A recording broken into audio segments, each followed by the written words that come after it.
when you're in that moment and that's the only thing you have to think about is getting through this challenge, is it life or death, right there in front of you.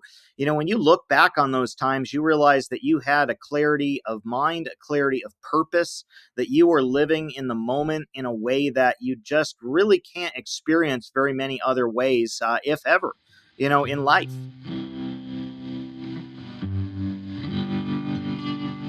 Welcome to the Passing Through Podcast, a show dedicated to exploring those spaces not just within, but also between and around us. The cracks in the walls, the moments between the moments. I speak with thinkers, authors, artists, teachers, and everyday humans who have touched the edge of the ordinary and found something to bring back. I'm coming to you straight from the inside of my sweaty Volkswagen Transporter, where I am recording the introduction of this podcast from a farm in Poland.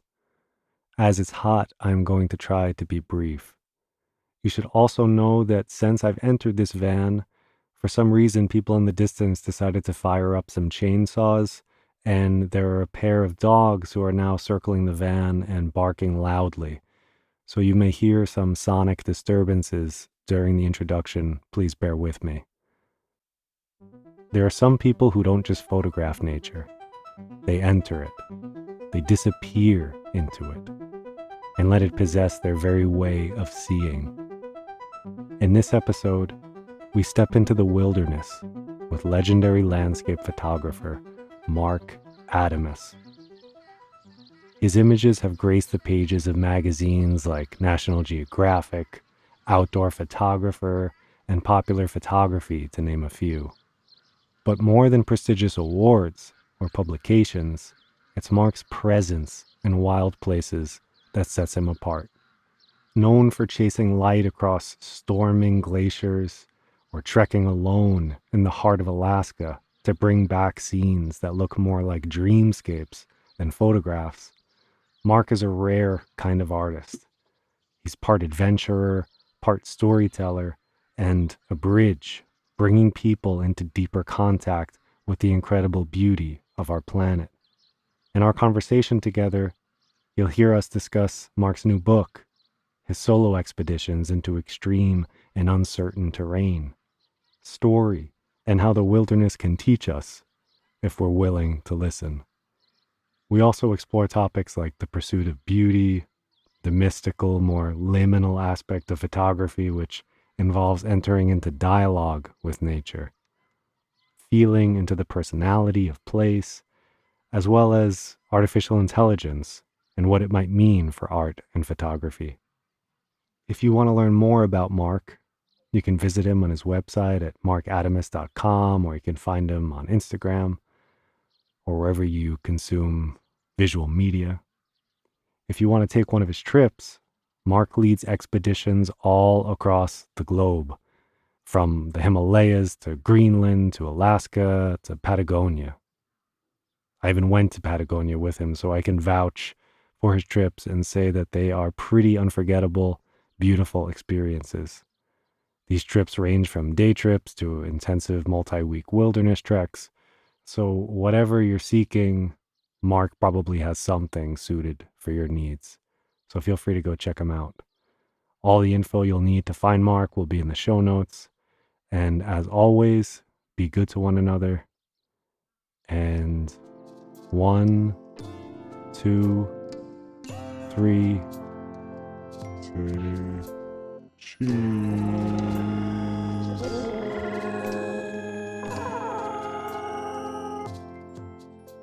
Okay, Marc Adamus, welcome to the Passing Through Podcast.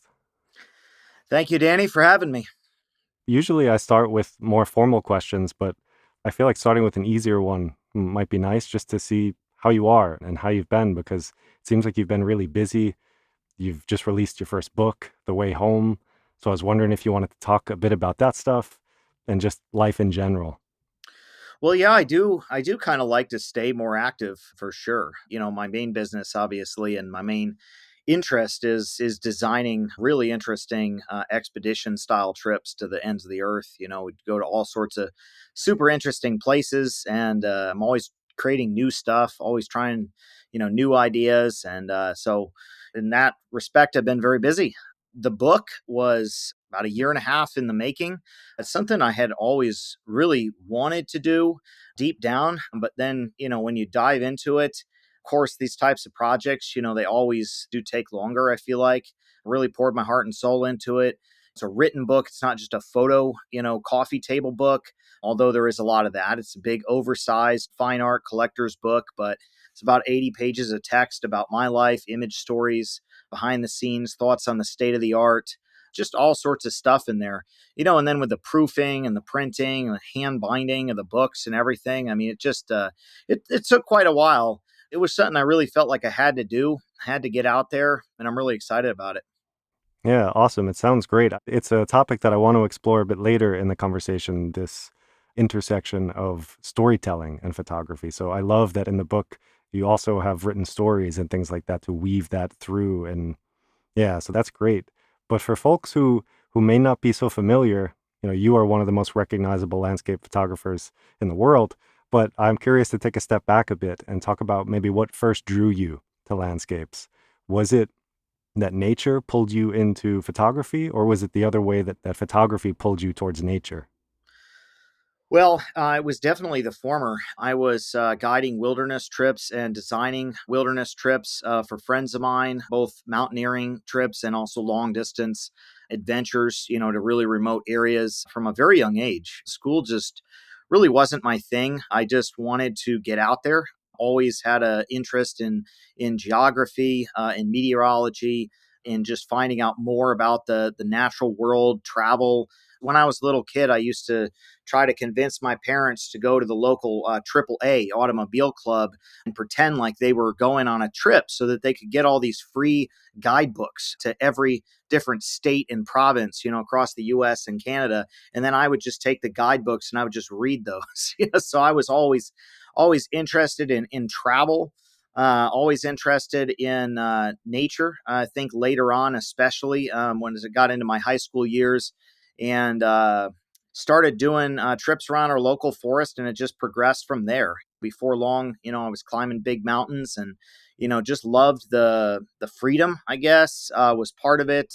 Just the purity of the experience. I think just the state of mind, that it puts you in, just to be out there, among these spectacular scenery and places, and just not have the immediacy of the responsibilities bearing down on you that everyday life brings, but yet at the same time, keeping it real, just because, I mean, that's what nature does. I mean, it's the only truth that there is. I mean, you can't mess up, fording a river or being up on some glacier somewhere, or it's right there in front of you, and just the act of passing through it is really very meaningful to me. Something that I've always endeavored to do at a very high level, very intimate level. Through the guiding of these wilderness trips, I guess it just felt like I should start carrying a camera with me, and that's that's how it happened, really. I think we all start carrying a camera with us, probably more for documentary purposes, especially back then. Of course, this is we're talking late 90s here, so this was back in the film days, but just for documentary purposes.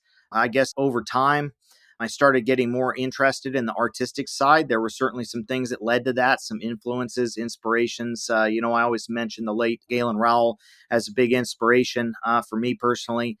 And yeah, just once that photo bug bites you and you get into the artistic stuff, then the rest was history. Hmm. Yeah, thank you for that context for the wilderness expeditions and that kind of stuff. That's also Mhm. stuff I want to get into a bit later. So I like how we're kind of organically paving the way for that stuff. And there was a thing that you just said, though, that when you were talking about nature, and you were saying that there's this nature is truth. And one of the interesting questions that I had was I think photography, like so many art forms, it plays with this tension between truth and illusion. And I was wondering what your thoughts are on the task of the artist in exploring that tension. Well, I think that Yeah, photography as an art, it's really pretty unique. I think that all art, fundamentally, if you just distill it down, is a form of personal expression. But photography shares a very unique relationship, I feel like, with the reality that we perceive around us. I think it is the very best and always will be the very best way that we can communicate the truth of the forms and the light and the colors and every aspect of our visual world to the viewer. But at the same time, I think it's inextricably a fusion of that with yourself, the artist, and I think that certainly we can alter that through the choice of different lenses, through the choice of different post processing. But I think it's always there, the fact that you are able to record this incredible amount of detail in form that is actually there, and shape it in a way through compositional choices, through post processing choices, in a way that imparts a bit of yourself as an artist to create mood, or maybe to evoke a sense of what you remembered, the place being like, or the moment being like.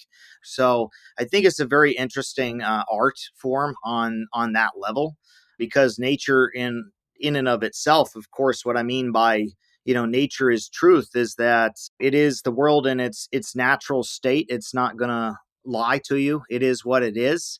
If you don't treat it well, you're going to pay the price, and I think that we all could learn from that for sure. Hmm.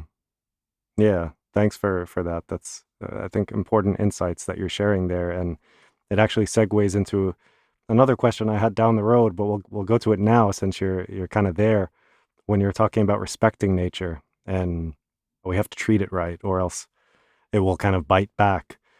And leading up to this interview, I was thinking about the role of climate change and how this accelerated rate of change that we see in the natural world affects not just nature, but affects how we depict nature. It affects how we look at nature, how we talk about nature, how we feel about nature. And I wonder for you, what impact that has on your art and your relationship to it through photography. Well, I think that I feel fortunate to be here at this time, at this point in history, recording what is out there, depicting what is out there through experiences that I've had and introduced others to. I think that obviously there are things that I have depicted, over the course of my year that are not there anymore, lots of them. Maybe it's not all because of climate change, it just could be because things change. I guess it's hard for one person in one lifetime to really get a sense of exactly where we're going, where we're headed, what this all means eventually. But we can't deny the fact that climate is changing, that we do play a role in that change. I have to always question myself, what I'm doing with my life. I think, as all of us individuals do, certainly traveling around the world constantly, doing these big trips to remote areas and everything, has shown me some amazing things, but it also leaves a footprint. I look back at the people that I have guided, so many people, right, from just rank and file beginners that have are just learning apertures and f-stops, to people that want to go trek across the Karakoram Himalaya, and everybody in between. And what I find a lot of times is that photography really is a powerful tool for bringing people closer to nature and pushing them out of their comfort zones, and getting them to try new things, and ultimately, through endearing themselves to the photographic process, they become more endeared to nature itself, and consequently more respectful of it. I get a lot of people that come from city backgrounds, corporate jobs. Maybe they just start, traveling, and that's why they take up photography, right? And then all of a sudden they want to make more out of their photography, and they think, well, I love sunrises and sunsets. Why don't I try some more landscape photography? So then before long, they're doing these landscape photography trips, and they meet somebody like me and they really become endeared to nature, itself. And as a result of that, more likely to make the decisions throughout other aspects of their life that lead to the protection of it, not just the exploitation of it. So I've seen it, certainly both ways. And I feel like I'm privileged to be able to, further, people's understanding of nature and why it's important. Yeah, what you were saying resonated a lot with me because I remembered when I was with you in Patagonia, hiking through beautiful, incredible, ineffable beauty in the mountains and drinking out of a glacial stream one morning, just the coldest, clearest, most beautiful Mhm. water after a hard sweat up into those mountains. And it's a memory I will have forever. It was so unlike anything that I had experienced up until that point. So I really agree with you that getting people in those spaces, exposing them to those situations that they just don't have an opportunity to have in a city is a kind of healing in a way. And not only just connects you to nature, but it does something to the soul or to a person's relationship to nature. Absolutely. Yeah. I mean, I'll take people that have never camped before in their life on 9 days in the wilderness, in Alaska's most remote, areas. And they'll be drinking those glacial streams and just think back on those experiences for the rest of their life. Yeah, and I guess on this topic of story, now that we're talking about expedition and story, I wanted to talk specifically about expedition because I remember from taking photo trips with you that you had lots of good stories from your travels. And for context, for listeners who don't know, you go into dangerous and inaccessible places, really remote places, and into real wilderness to witness these more elusive sides of nature. Even that word wilderness, wilderness, it suggests that you're coming into contact with something wild and uncharted, and you're making a map of your journey in real time. You're kind of like Captain Kirk going into brave new worlds. And for listeners, this could sound terrifying. They might be reminded of that movie with James Franco where he's in Utah and gets pinned to a boulder and he's all alone and has to cut his arm off with a toenail clipper or whatever it was that happened to him. But what is it like for you in those spaces, in these wild, uncharted spaces? Well, I think that we all have a choice when we're looking at expedition travel, how much, I'm going to call it objective hazard, we want to take on, right? There's things that we can't control. Obviously, if you're mountaineering, and you're doing a route where it's very prone to rock fall, it's out of season, there could be, crevasses, stuff like that, that you don't really have any control over. That's really what I consider dangerous, right? I have a family, a lot of responsibilities in life. I'd like to think that my days of doing that sort of thing, where I'm putting myself in a lot of objective hazard are more or less over. But of course, things can always happen. A boulder could shift on you, while you're trekking in, the Himalaya, off trail, something like that. And I guess another thing that you can do to minimize risk is travel with somebody, travel with a group, travel with a team. The type of expeditions that I do these days, well, I can't do them myself. We have to have a team of people there for various reasons. But back in my youth, I mean, I did 35 days solo across the boundary range of Alaska, without resupply, totally unsupported, just really long distance stuff like that. And I think about, back on those trips and I think, I mean, anything could have happened, obviously. It does sometimes happen when we least expect it. We're pretty well connected these days. I mean, you can bring a Starlink with you these days. You can, Hmm. we've had satellite devices for 30, 40 years now that we can use to be connected on these trips. So I think it's the choice of each individual, person that goes out there, how connected they want to be. When I was young, I did not want to be connected. There was a part of not being connected that made that experience more pure, in a Hmm. sense. And people say, "Oh, you're crazy. Why don't you at least take, the device or whatever?" And I don't know, for whatever reason, at that point in my life, I didn't. But at this point in my life, I do. I think you get to that point where you have a lot of responsibilities to other people in life besides yourself, and you have to make that decision. I've definitely been way out there in some sticky situations before. And I think that one thing that you really learn in those situations is, just the clarity of mind that comes from being in those situations. Like, you can't think about anything else but the situation at hand. And I think this is where you see a lot of, mountaineers or rock climbers just go back time and time and time again into these just incredibly dangerous situations. And to the layperson, it may seem, why are these guys doing that? Why are they risking their life like this? Well, when you're in that moment and that's the only thing you have to think about is getting through this challenge, is it life or death, right there in front of you. When you look back on those times, you realize that you had a clarity of mind, a clarity of purpose, that you were living in the moment in a way that you just really can't experience very many other ways, if ever, in life. And I think that alone is addictive. But I Mm, think that, with age and responsibility and experience and having had things go wrong, in the past, I think that, I've kind of tempered that somewhat, and I've sought to provide my groups with a safer experience. It's not always, just going into the extremely wild areas without any sort of communication. mm. Yeah, and you mentioned that you found yourself in some of these crazy, dangerous situations. Do you have one that you'd want to share that really stands out in your mind? Yeah, I mean, there's quite a few of them.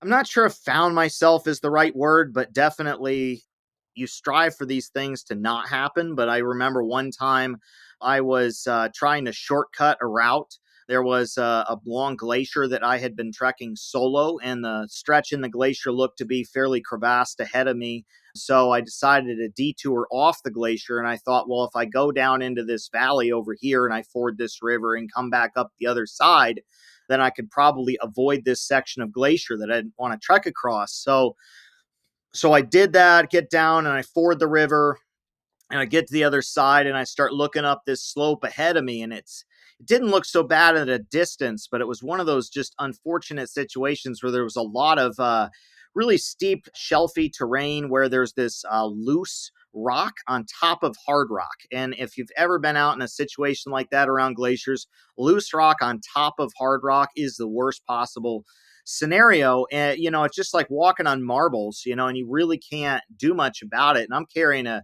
75-pound pack at this point in time. It's a month-long trip. I've got all the mountain gear in there and photo gear in there. So I'm just really huffing it up this thing. And I'm like getting into this like class 3, class 4 stuff where, a lot of people would probably want to be belayed, on this stuff. And I'm carrying this monster pack. And I just get to this point where I'm like, I'm cliffed out. I just cannot find a way forward. And I'm like, kind of, you get into this little panic attack, and where you just kind of have to, just kind of not hyperventilate and just take a moment and just sit there and just kind of be one with your surroundings. Like, you really just have to find a way to like let up, loosen the muscles, kind of breathe, just examine the surroundings, just make sure that you don't just go into full on panic mode, because then you're frozen, then you're using energy, then it's really a problem.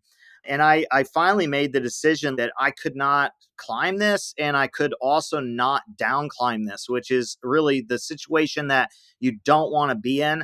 I looked at many different ways to down climb it.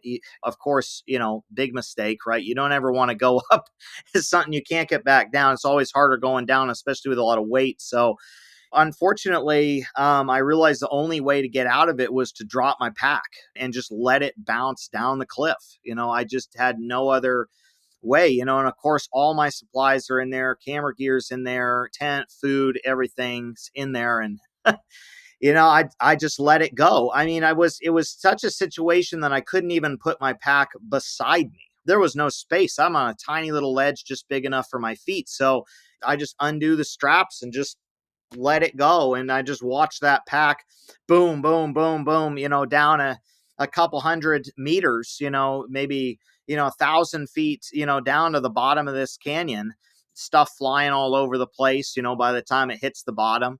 I finally get climbing down to this thing, and somehow, I don't know how, my camera gear actually survived.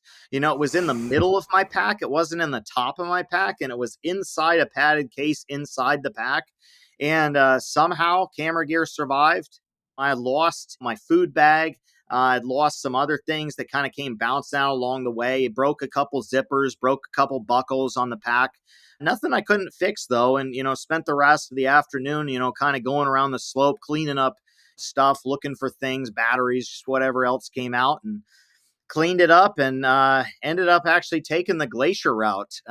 Ended up not going fording back across the river the next day and taking the glacier, which actually ended up not being as bad as I had thought that it would be. Just took a little bit longer, more zigzagging route on the glacier. And a lot of times with these glaciers, the only way through them is just it's a lot of zigzags. It's like a maze of crevasses, and as long as you can see where they are, it's not terribly unsafe, with the right ice tools and everything. It's just, it was a longer route and it was kind of a mistake on my part. So there's a little story for you. There's a situation that you don't want to be in.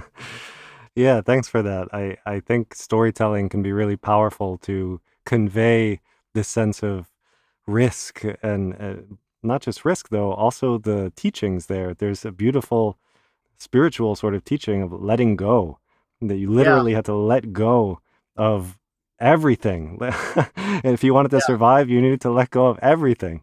absolutely. That's what you got to do. And those kind of experiences, when you have encounters like that, do you feel sometimes that there was some sort of wisdom or learning that nature was trying to impart on you? Yeah, I mean, certainly. I think nature is always telling you pay attention to your surroundings and don't be in such a hurry. Use Mm. all your senses, really observe, not just visually, but on all levels. Really consider yourself, as a part of this great big thing around you. You're not trying to conquer it, you're trying to work with it. Yeah, I like that a lot actually, because there's this language that we use in photography sometimes of capture, and Hmm.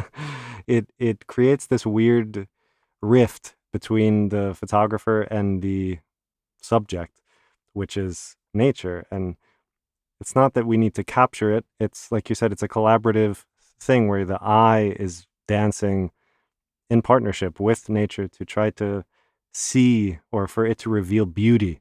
And then you want to preserve that moment, conserve it in time, because that's the weird thing about photography, right? It's not just this interplay between dark and light.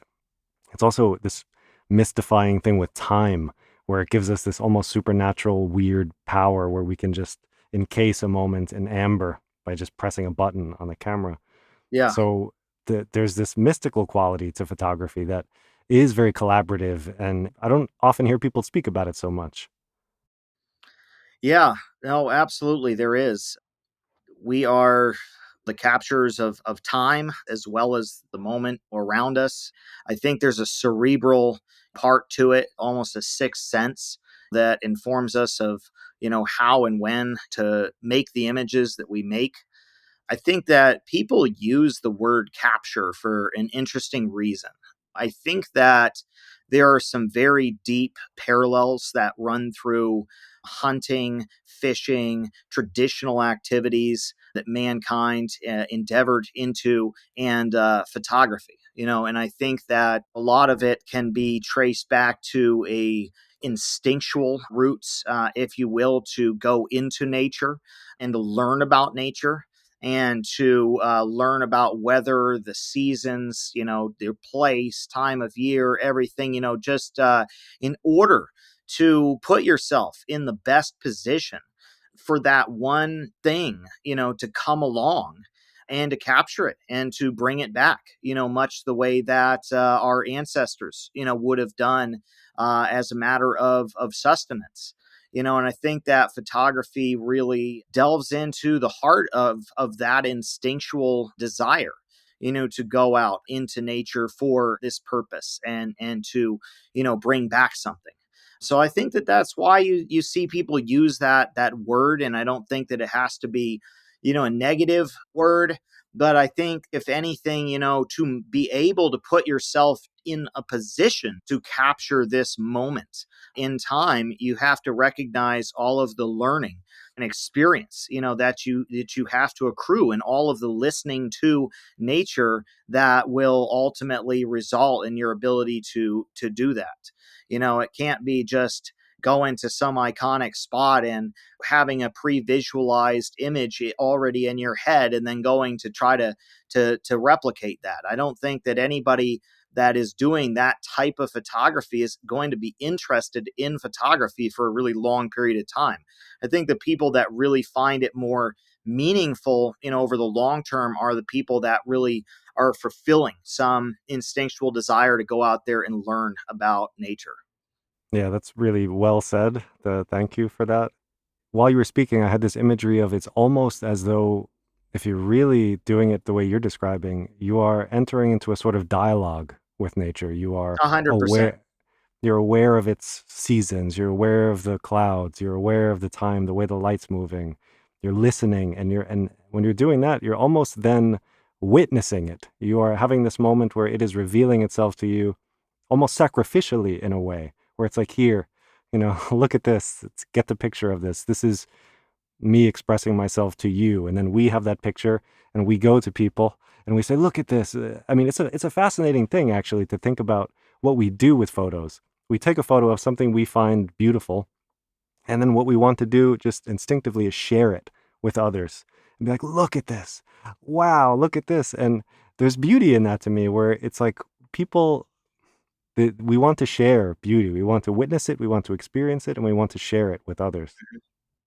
Yeah, absolutely. When I go out to photograph, I don't like to know exactly what's going to be there, and I try to resist having a pre-visualized notion of what I'm going to find. I feel like that alone puts me in a state where I am really having to listen, to nature, having to involve myself in this conversation, this rapport with nature, and it's almost like it just happens, like the photographic art just appears before me.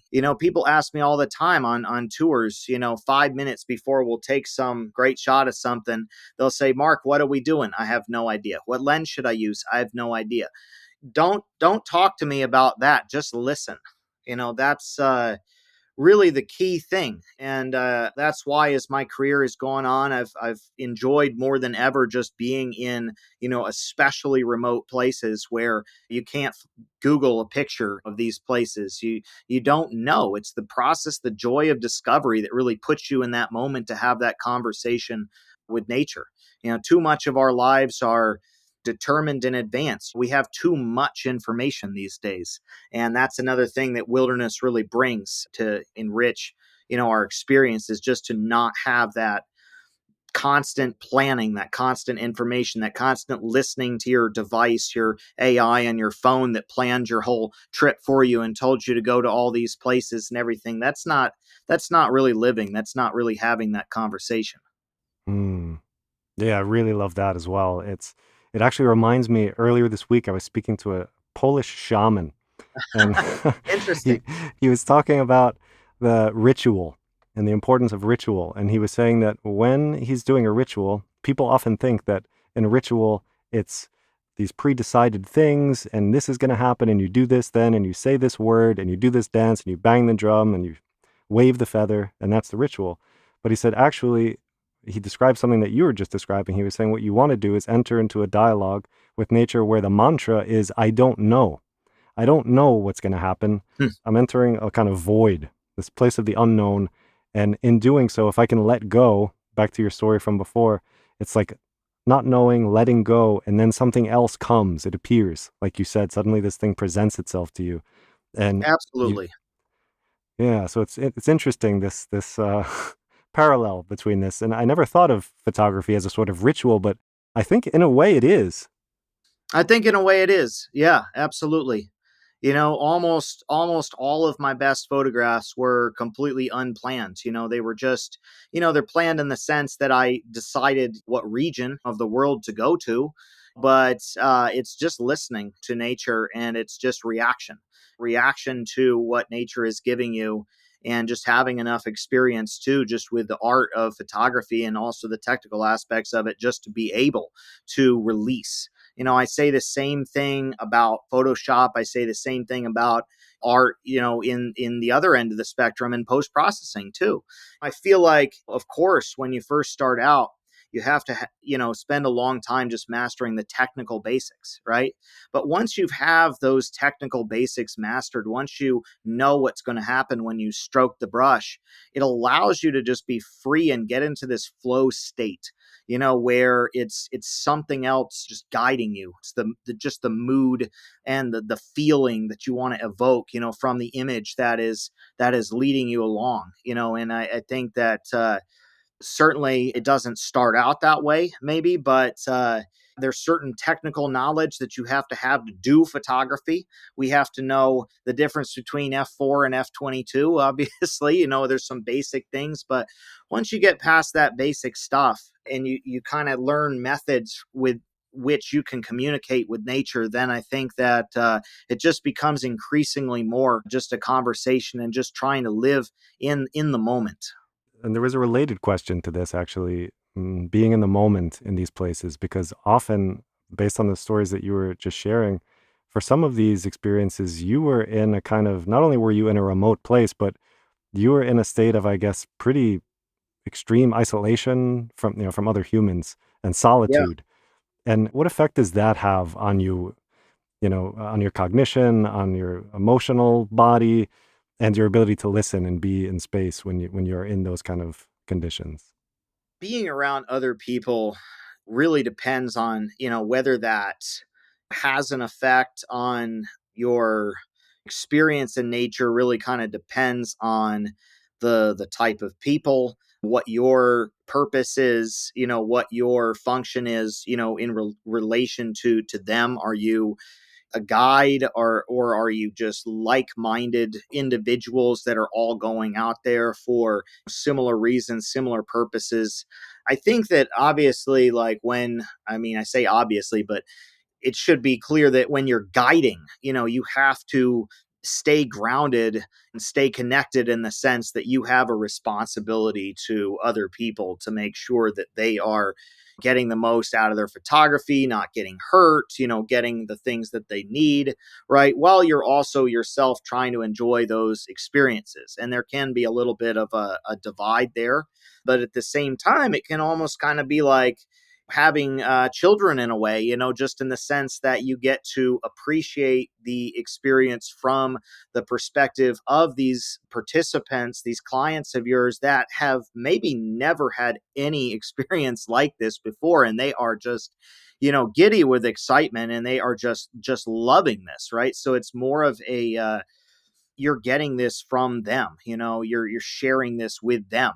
But when you are out there by yourself, I think it becomes a very deep conversation, with nature. And I think that if you really really want just the purest experience, and just to really listen to everything that nature has to say, solo is a terrific way to do that. It may not be for everybody. I think that some people find it difficult because of a tension, kind of a trepidation that they feel, being out there. They're not able to relax enough, mentally, being so disconnected, especially in today's age where we're just constantly connected. To be alone means to me, that means without communication.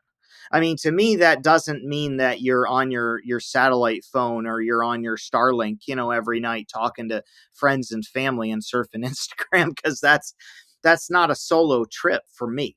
Like, for me, what it means to really be out there solo is to not be connected. And I think that is really when you reach that level of just the purest experience. Now, can you have a great experience without that? Absolutely. Can you listen to nature without that? Absolutely. You certainly can. And I think it starts with letting go of a plan. I think it starts with just putting yourself in a position more to react rather than to apply your itinerary, your vision of what you need to be doing to nature, right? We should all try to listen more while we're out there, if we really want to have that the best experience. Did you ever have an experience? Maybe this is getting into the waters are too mystical now, but have you ever had an experience where you did feel like there was a message being communicated to you? Like you did feel like, wow, like, so something, I just received something. I think it's hard to recognize those times in the moment. I think sometimes when you look back on something later, you realize that there was a message there. I can't say that there's ever been a time where I instantly felt this very strong, very specific message being conveyed to me, right? But through the learning process, through looking back on trips and moments and experiences that I've had, I mean, definitely, you recognize that there were messages there, and that those shape, what you do going forward. I think that there's been places where I felt instantly home, almost as if I was there in another lifetime, just kind of like that this was clearly not just another place. I do feel energy. I feel very strongly that there is an energy that runs through all, living things on this planet, and that energy imbues itself to a place, and that you can feel that energy, and there's certain times where a place just makes you feel very at home. You just really connect with it very deeply, in a way that may be intangible, but there's a message being sent there for sure.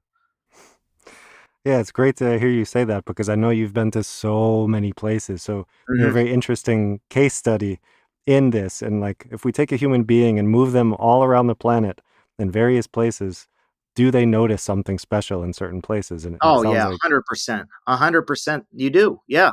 No doubt about it. Yeah.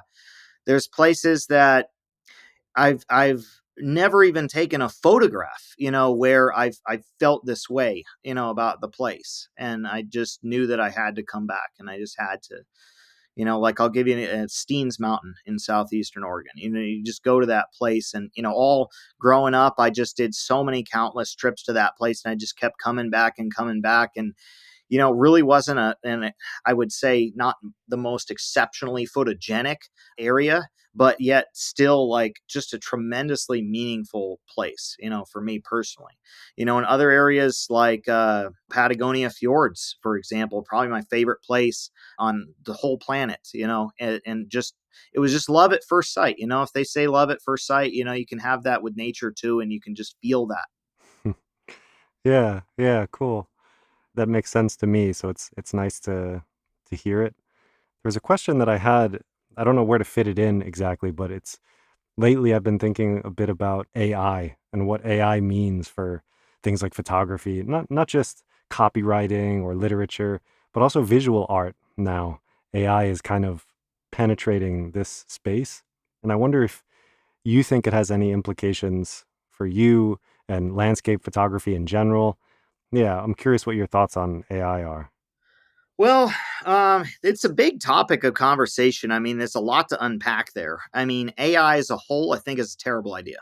To be very blunt, it's one of our greatest mistakes, and I mean, it is just it's something that you're unleashing this thing on the world, really not because the people are asking for it, but just because you want to have money, you want to have power, you want to have control.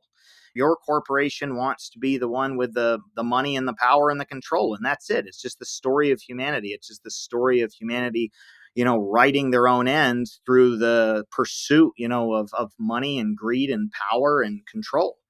Can it do good things? Yeah. It does that outweigh the bad things? No, not in my opinion. You can't control it. The thing is, people that say, "Oh, it's just a tool," whatever. It's not just a tool. There's a very big difference here. We don't fully understand why it comes up with the reasons that it does what it does. If it's broken, we cannot fix it. We're uploading all of our world's financial information, all of our world's critical, knowledge onto this thing that is independently, using that knowledge to come up with answers. And it's only going to be more that way as time goes on. There's a very big divide. If your machine's broken, you can take it apart, you can figure out why it broke, and you can fix it. You can't do that with AI, and I think that's a very dangerous thing.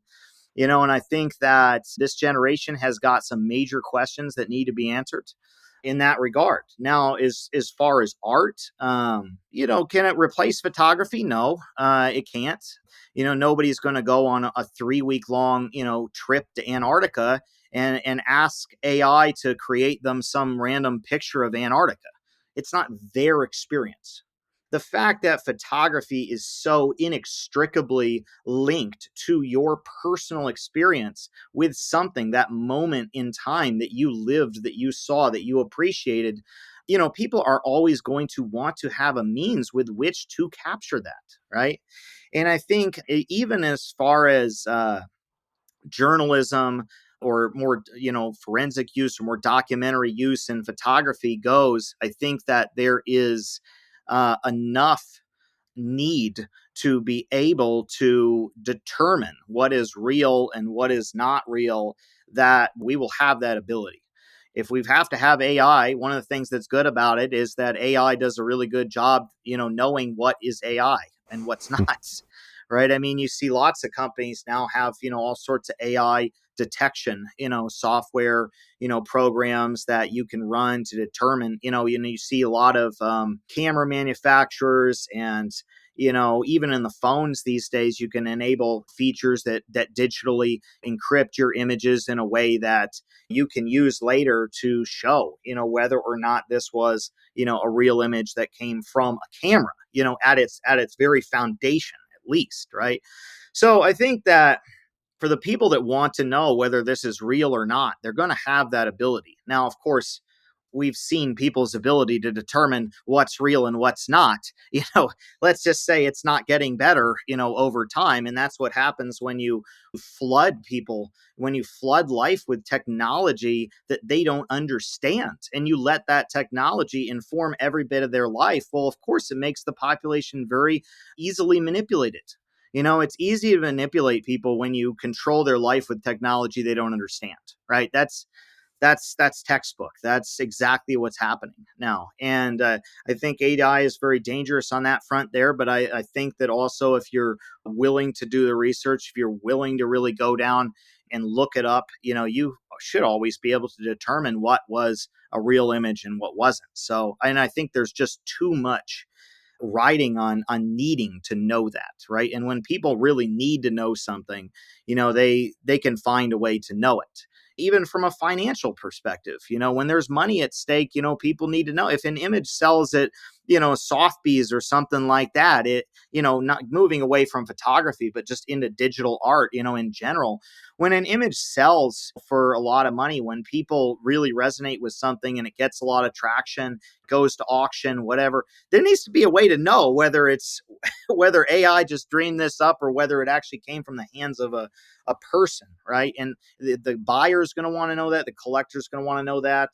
Other artists are going to want to know that. And when there's that many people wanting to know that, there's going to be a way to know that. So I don't feel that, the whole future of art, is super threatened by this. But especially, I don't feel that photography is threatened by this, because people just need a tool to record their experience, their thing that they lived and experienced. And that is what photography is for. And AI is not immediately replacing that. Yeah, thank you for that exhaustive answer Yeah. there. But I tell I you, there's think a lot to unpack there. I try to consolidate it as much as I can, but yeah.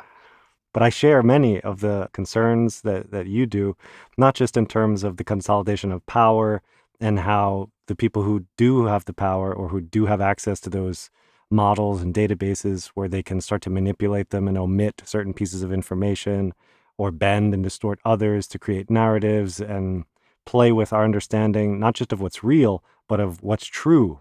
When I go and I ask AI about something, it tells me this and I trust it intuitively, but why?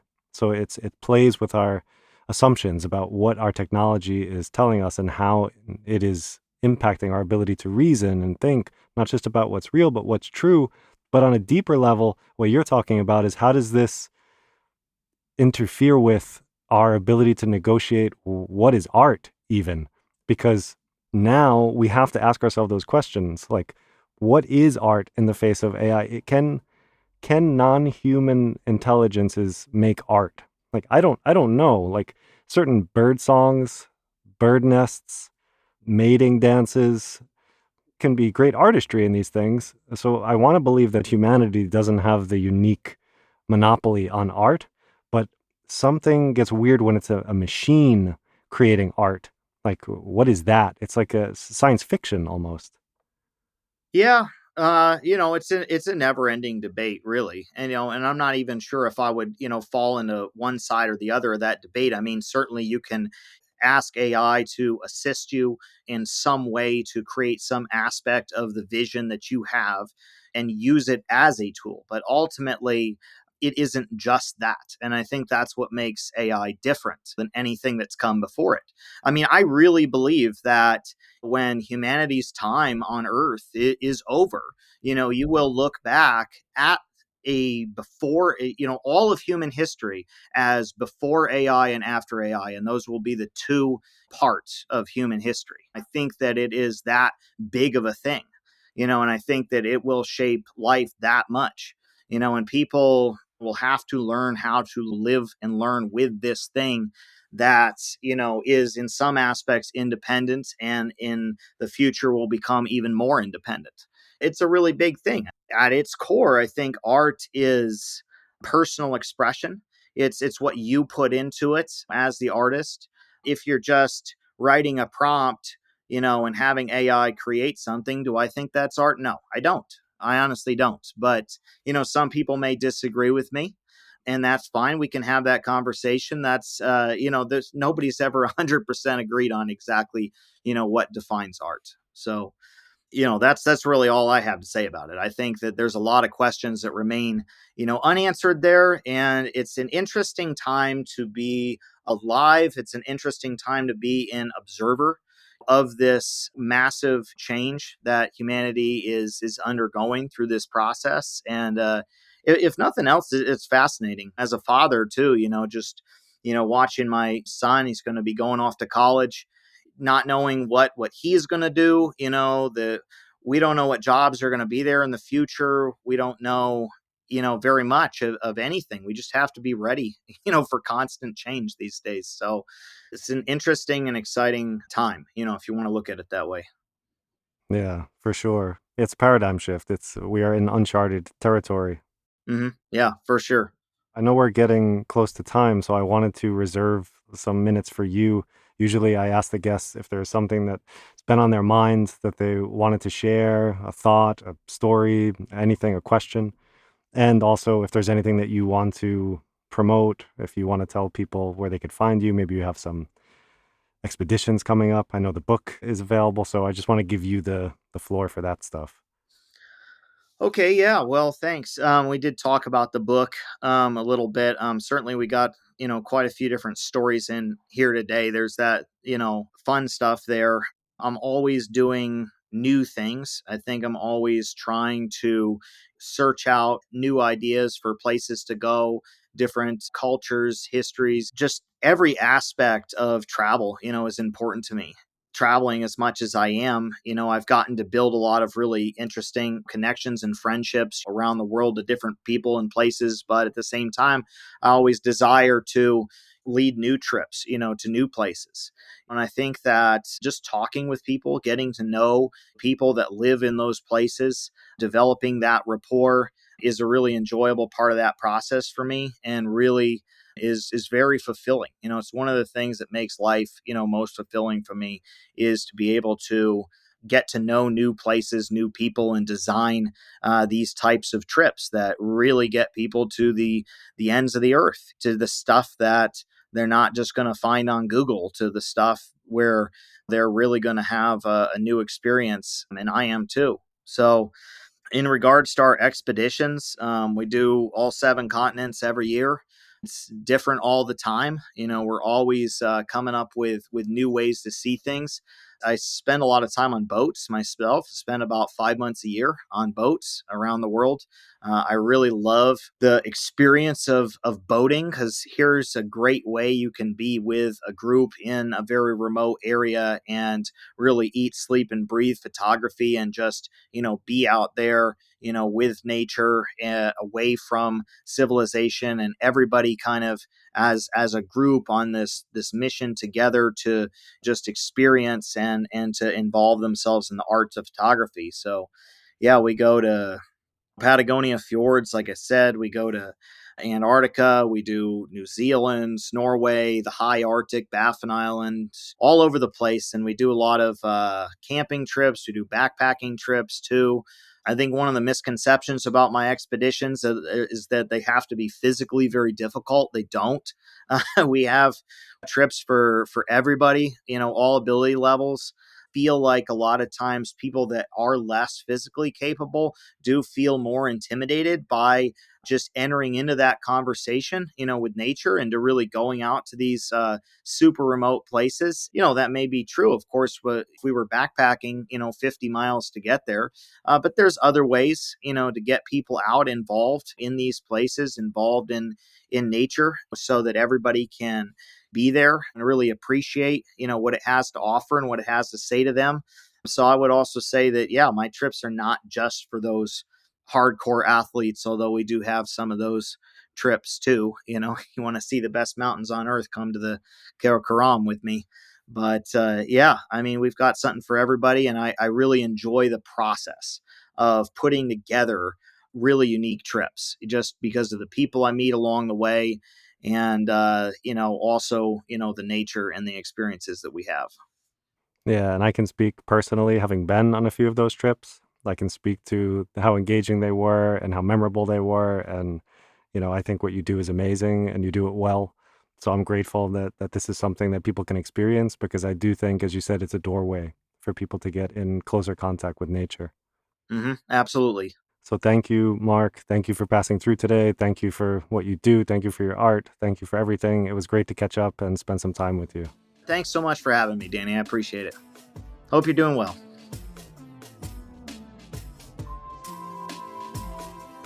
Thank you for passing through today. Yeah, you, dear listener. Thank you for your support, for your attention, for spending some time with me and this episode's guest. If you're enjoying this content, please subscribe, rate it, like it, tell your friends about it, buy a billboard somewhere next to a highway promoting it. I mean, I'm kidding, of course, but your support really does mean a lot to me. So thank you for listening, and I will talk to you next time.